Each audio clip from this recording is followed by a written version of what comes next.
Assalamualaikum warahmatullahi wabarakatuh. Alhamdulillahi rabbil alamin wa bihi nasta'in ala umuri dunya waddin. Asyhadu an la ilaha illallah wahdahu la syarika lah wa asyhadu anna Muhammadan abduhu wa rasuluh la nabiyya wa la rasula ba'da amma ba'd. Jemaah salat zuhur yang dimuliakan Allah Subhanahu wa taala, alhamdulillah bersyukur kepada Allah atas segala limpahan nikmat yang Allah berikan. Salawat dan salam semoga tercurah kepada Nabi kita Nabi Muhammad sallallahu alaihi wasallam.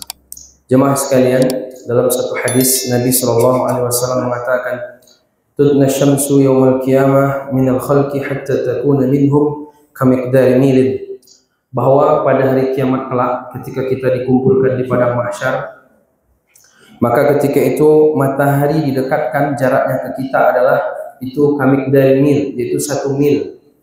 1 mil itu jaraknya paling tidak 1,5 kilometer.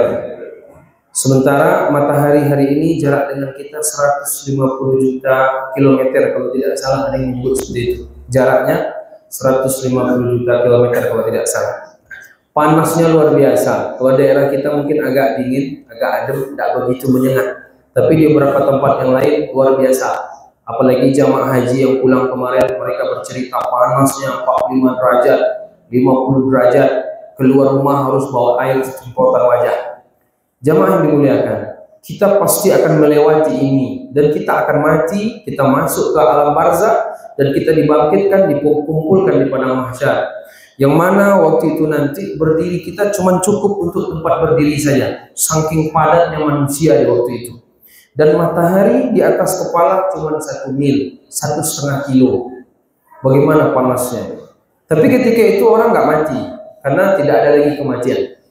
Nah, jamaah yang dimuliakan Allah Subhanahu wa taala, ketika itu Nabi sallallahu alaihi wasallam mengatakan, "Fayakunun nasu ala qadri a'malin fil 'araqi, faminhum may yakunu ilal ka'bayn."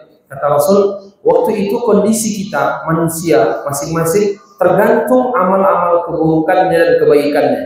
Kalau keburukannya terlampau banyak, maka tentu berefek kepada dirinya. Dan Nabi mengatakan, Bapak Ibu kita semua nanti, kita ini bukan kita ceritakan cerita orang, kita ada yang diantara kita, mudah-mudahan kita ini tidak masuk, cuman maksud kita di sini kaum muslimin, manusia secara umum.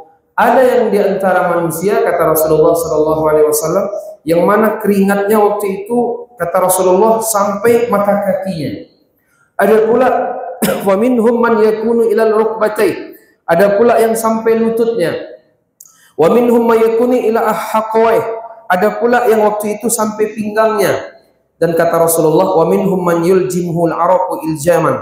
Serta ada pula yang mereka tenggelam dengan keringatnya. Wa asyara Rasulullah SAW biyadihi ila fihi. Sambil Nabi mengatakan seperti itu dengan mengarahkan jarinya ke mulutnya. Jadi ada yang tenggelam dengan keringatnya bahkan jamaah.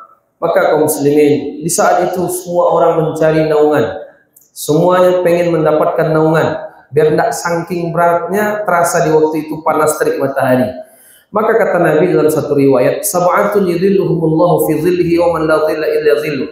Pada hari tidak ada naungan kecuali Allah berikan naungan kepada 7 orang ini. Meskipun nanti selain 7 ada juga. Tapi dalam hadis yang ini 7 saja disebutkan. Yang pertama adalah al-imam al-adil. Jemaah yang dimuliakan Allah Subhanahu wa taala. Yang pertama yaitu pemimpin yang adil. Pemimpin yang adil. Mulai dari yang paling atas, presiden, gubernur, bupati, wali kota, camat, lurah, RW, RT, sampai kepala keluarga, sampai ibu kepada anak-anaknya. Pemimpin juga di situ namanya tuh. Jadi pemimpin yang adil. Kenapa disebut yang pertama kata ulama pemimpin yang adil dalam hadis ini? Karena kata ulama, kalau orang dia adil dan dia pemimpin, pemimpin itu kan kekuasaan dia punya, maka banyak orang dapat kebaikan. Maka pertama disebutkan pemimpin yang adil. Kalau sempat dia tidak adil, berarti zalim, maka neraka tempat dia. Dan banyak orang yang terzalimi dengannya. Bapak Ibu jemaah yang dimuliakan Allah, karena waktu kita singkat, kita singkatkan saja. Dalam satu hadis kata Nabi SAW, فَإِذَا اجْتَهَدَ الرَّاعِي فِي إِصْلَاحِ دِينِهِمْ وَدُنْيَاهُمْ بِحَسْبِ الْإِمْكَانِ كَانَ مِنْ أَفْضَلِ أَهْلِ زَمَانِهِ وَكَانَ مِنْ أَفْضَلِ مُجَاهِدٍ فِي سَبِيلِ اللَّهِ. Kata Nabi SAW, Maka jika pemimpin bersungguh-sungguh dalam memperbaiki agama rakyatnya dan dunia rakyatnya. Jadi pemimpin ini tugasnya dua. Satu agama masyarakat, yang kedua dunia masyarakat. Selama ini pemimpin ini rata-rata ngomongnya dunia semua. Bagaimana meningkatkan ekonomi, bagaimana pitih banyak masuk, bagaimana orang nanti bisa beli ini segala macam. Selalu dunia. Kalau perkara dunia saja, orang Amerika pun lebih hebat pada kita, rugi. Tapi kalau agama tidak dinomorsatukan, dia besok hari kiamat diminta pertanggungjawaban. Jadi tugas pemimpin ini dua, agama rakyat, yang kedua dunia rakyatnya. Maka jamaah yang dimuliakan, kalau sempat seorang pemimpin dua ini diperhatikannya, agama dan dunianya, maka dialah sebaik-baik orang di zaman itu. Dan dialah mujahid yang paling utama di hadapan Allah Subhanahu wa taala, pemimpin yang adil. Tapi kalau pemimpin dia zalim, berarti ini bermasalah. Jadi jamaah, di antara ciri pemimpin yang zalim, apalagi kayak kita Indonesia ini kan sistemnya kan sistem pemilihan, pemilu.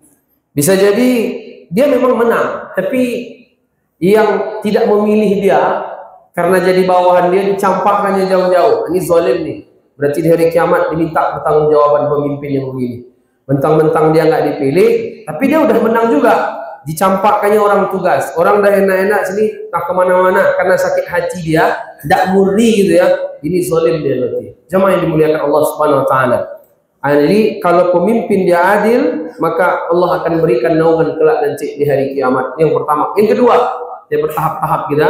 Yang kedua, syabun nasya bi ibadatillah. Anak muda yang tumbuh taat beribadah ke Allah. Anak muda ini susah taat.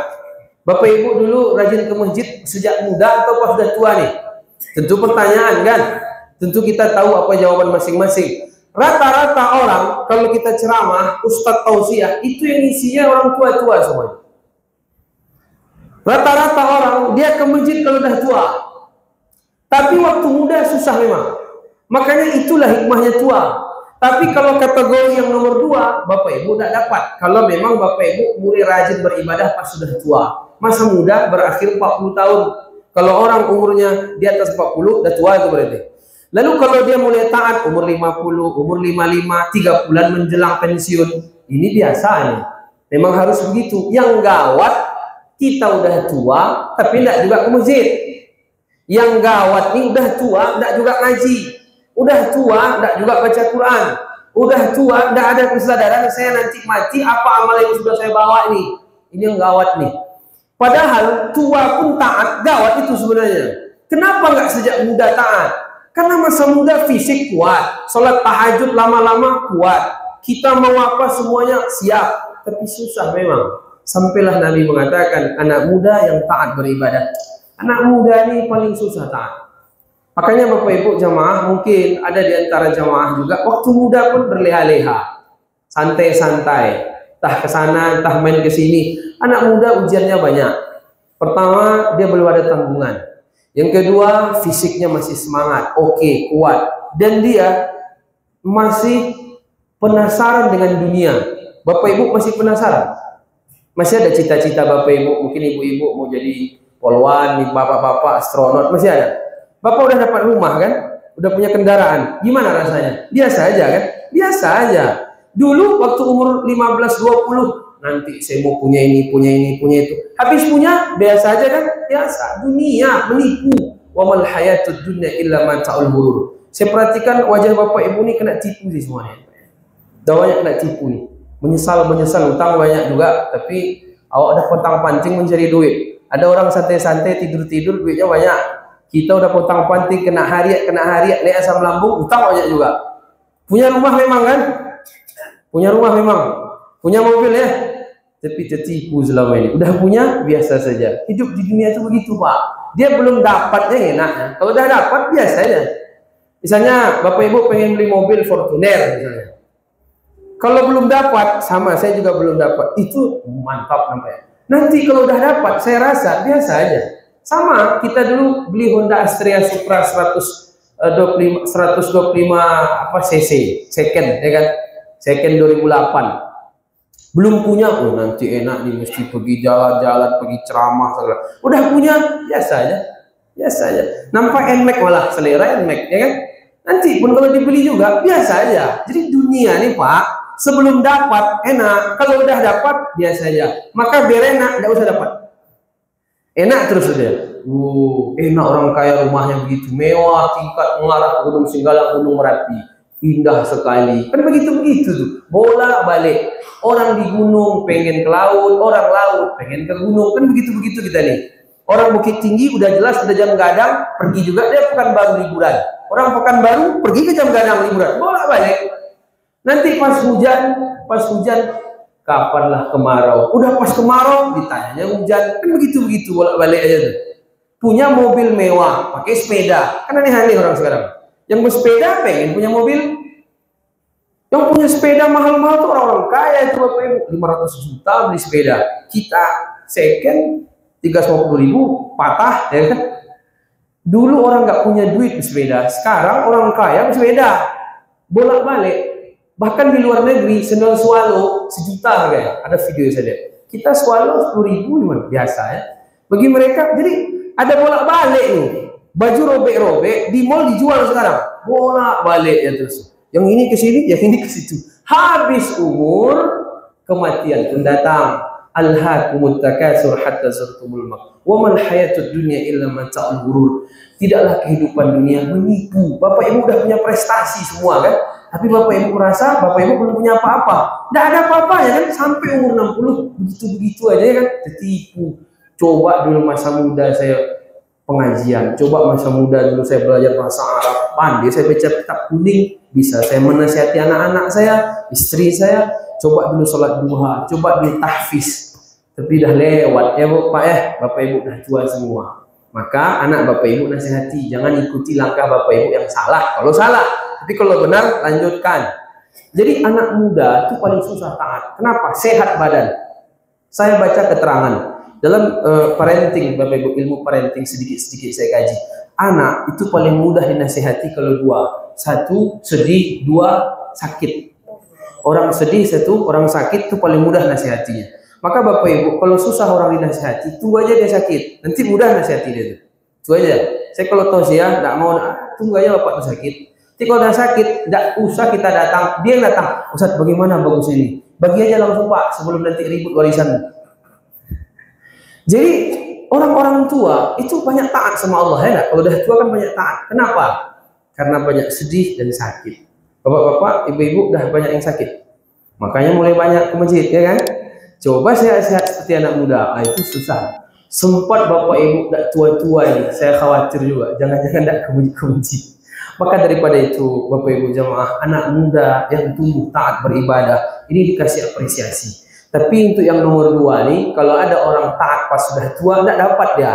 Cuma nanti ada yang hal lain, 5 lagi kita kaji, dia bisa dapat. Tetap bisa dapat nauman, tapi untuk yang pos nomor 2 tidak bisa. Khusus anak muda yang taat beribadah kepada Allah. Mudah-mudahan anak-anak kita yang muda-muda ini taat beribadah kepada Allah Subhanahu wa taala. Assalamualaikum warahmatullahi wabarakatuh.